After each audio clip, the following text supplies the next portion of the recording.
Part 1 లో అడగడం మర్చిపోయినా, మీ ఫేవరెట్ హీరో పేరు కింద కామెంట్ చేయండి. Welcome to the part 2 of Sankranti shopping. Hi guys, ఈరోజు డే 2. నిన్న పతంగులు అయిపోయినాయి, ఇలా మాంజా హంట్. ఇప్పుడు మన డాడీ వాళ్ళు చిన్న ఉన్నప్పుడు బరేలీ ఫేమస్, ఇప్పుడు మళ్ళీ అవే ట్రెండింగ్. అదేందో మా మునుగోలు మునోకైట్ అనగానే ఫిట్స్ వచ్చినట్టు కొట్టుకుంటారు షాప్ వాళ్ళు.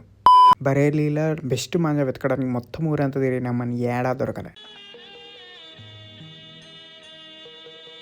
ఇక చేసేది ఏం లేదు, అంతే. ఆలు బజ్జీలు తినాలా, అటు ఇటు తిరగాల, ఏమైనా షాపింగ్ ఉంటే చేయాలా, ఇంటికి వచ్చేయాలా. ఇప్పుడు అంటే వచ్చేటప్పుడు 10,000, వెళ్ళేటప్పుడు 5,000 బొక్క.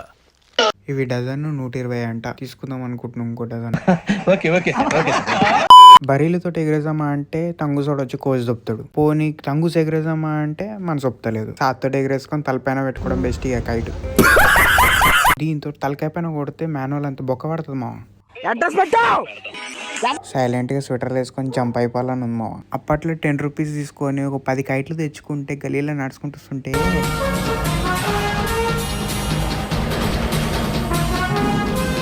ఇట్లయితే కాదు. ఇక చార్మినార్ గుల్జార్ హౌస్ పోవాల్సిందే మనం. మళ్ళీ పార్ట్ 3 కలుద్దాం. జల్దీన ఫాలో కొట్టేసి మీరు ఎక్కడ షాపింగ్ చేస్తారో కామెంట్ చేయండి మావ.